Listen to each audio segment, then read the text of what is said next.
Hey guys, GamerZach here and welcome to my top 15 upcoming PC game releases for January to March of 2017. Now, the first quarter of 2017 has a strong start with whole new games along with the revivals and continuations of some great older titles. Let's have a quick look at what the new year has in store. First up, we've got Urban Empire, January 20th. A city ruler, not a city builder. Urban Empire is about establishing a mayoral dynasty and rule a city as a family, influencing the directions the city takes. Manage happiness, safety, and public services as you progress through a tech tree and deal with 800 dynamic events. I'm always into new management games, and this looks like a nice twist on things with a lot of depth, though determining whether it'll remain engaging over time will take some playing. Next, we've got Resident Evil 7 Biohazard, January 24th. Citing the 4 pillars of survival horror, fear, combat, exploration, and item management, the new Resident Evil takes a turn from tradition and is going first person. Set 4 years after Resident Evil 6, you play Ethan, who is looking for his missing wife. The shift to first person has some fans of the series upset, but maybe the change will bring new life into the series, and if you're just looking for a horror game, this should keep you busy. Then we have Tales of Berseria, January 27th.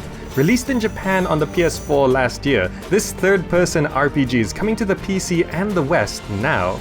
It's the 16th main entry in the Tales series, and this one has a lot behind it. Honestly, you probably have already made a decision on whether or not you're getting this one.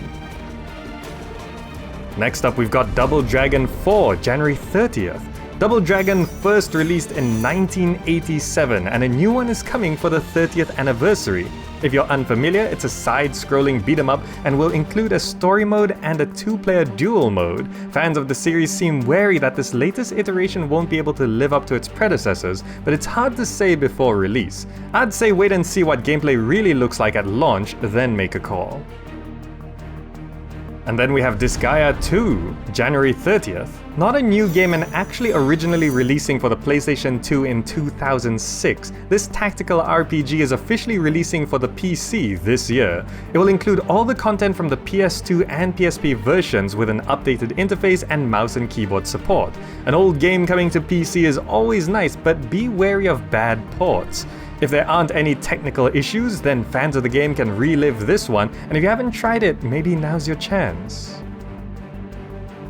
Next we have For Honor, February 14th. Play as knights, samurais, and vikings in this medieval action hack-and-slash game with a purposeful combat system called the Art of the Battle. Each faction has 4 classes, and a variety of multiplayer modes from Dominion to Duel are on the way. This game has been hyped quite a bit, and it does look good. It's predominantly a multiplayer game, but there is a single-player or co-op campaign, which may or may not be good. I think overall it boils down to how much you love the combat system. Then we've got Sniper Elite 4, February 14th. Set in World War II Italy, this third-person tactical stealth shooter brings you larger maps, improved AI, and the return of co-op missions and multiplayer. Kills have been expanded with not just the X-ray kill cam system, but also with shrapnel, melee, and stealth kills. If you've been into the series, this seems like a step forward, but if things aren't fresh enough, it might end up being kind of just okay. Next up we have Halo Wars 2, February 21st. An RTS set in the Halo universe and coming to PC for the first time. Having the Total War developers on this is probably a good thing. Separate controls and interfaces for the PC and console versions have been developed, which is good news. There's a single-player campaign, co-op mode, multiplayer, and a rock-paper-scissors balance for units. A new RTS is always welcome as good ones can be few and far between, though it being on the console as well risks it being too casual. There have been betas to test out the game though, so hopefully this turns out to be a solid experience. Next up we've got Night in the Woods, coming February 21st. Funded on Kickstarter and originally scheduled for a 2015 release, this single-player adventure has been delayed a couple times. A story about returning home, feeling lost, and change explore this uniquely depicted world as strange things begin to occur. I've been looking forward to this one for a while just out of curiosity. It looks strange and interesting. If the story holds up, it could be a great adventure. Next we've got LEGO Worlds, February 24th. Having been in early access, we've gotten a good look at this sandbox LEGO game that's meant to be about exploring, discovering, and creating. You can play by yourself or in multiplayer. This is the kind of game that you either love or can't stand. How much freedom is too much? Though if you've been into the other LEGO games or things like Minecraft, this might be for you.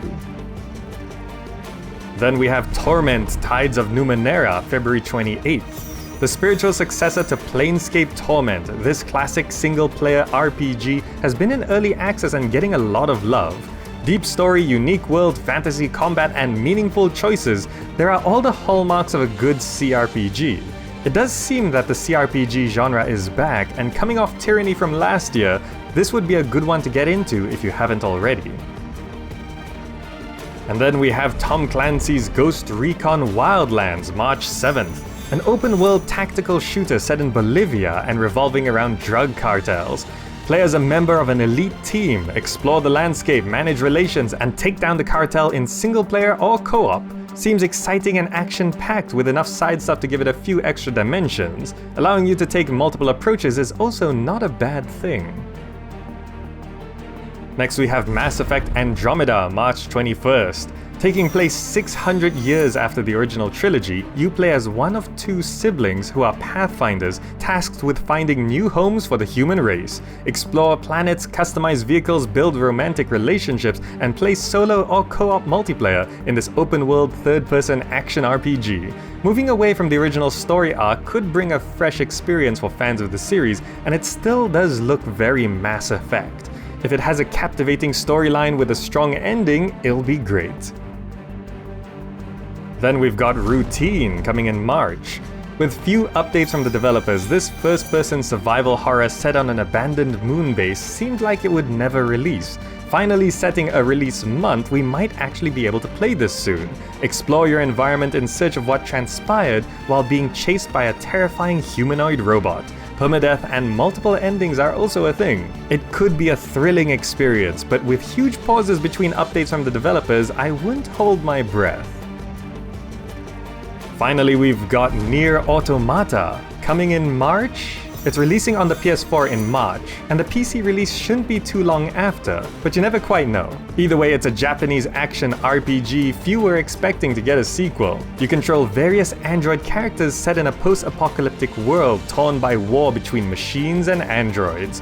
The original director and composer are back along with bringing on Platinum Games to beef up the combat. Square Enix also promises it'll be thoroughly an RPG. Reports from the demo have also been positive, and if the developers have learned from the first game, this should be a good one.